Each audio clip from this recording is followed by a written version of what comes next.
when I see these exodus, there was a time when Europe and America needed young Africans. They took them there.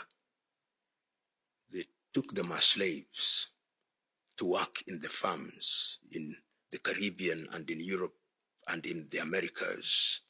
They took them for free. They humiliated them. There was a mass exodus. It's estimated that more than 50% of African population was taken out of the continent, that to build agrarian Europe. Today, there is a modern day slavery where we are training our young men and women. We are training them as nurses. Europe does not need people to work in the farms now. The new farms are hospitals. The new farms are ITs and companies and those. Now we give them a finished product to go to Germany.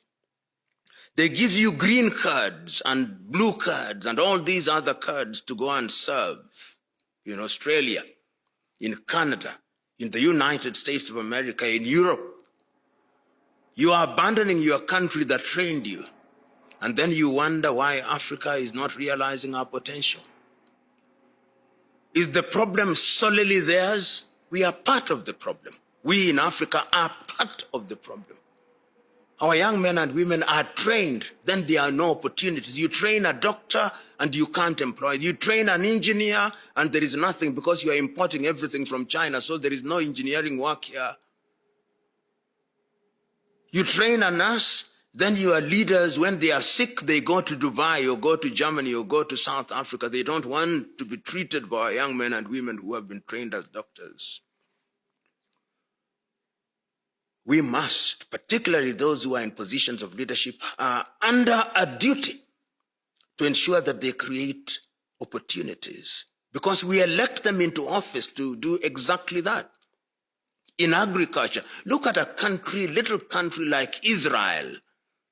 Israel has nearly 6,800 people, researchers per million.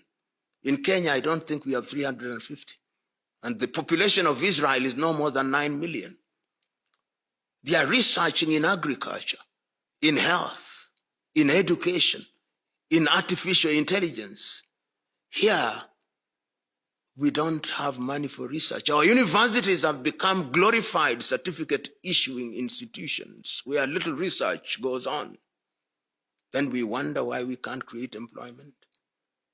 In other words, it is modern day slavery, what you now see. Brain drain. Do I blame the men and women who are going to those places? No, I don't. Because they have to survive. It is only the few who are dedicated who are remaining in the continent. In any event, when they go out there, they are supporting our countries. If you look at one of the second largest, I think it is the second largest source of income for many African countries, there's diaspora remittances. Ask Ghanaians, ask Ethiopians, ask Kenyans, ask many countries. They rely on money from the diaspora. And many of them that I've met outside of this country actually would prefer to come home. But they can't. If you come home, it is nepotism.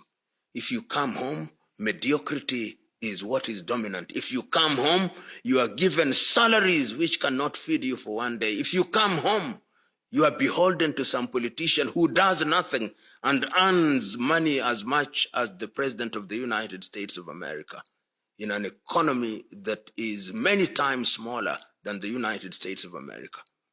In fact, the GDP of Kenya is smaller than the GDP of Washington, D.C.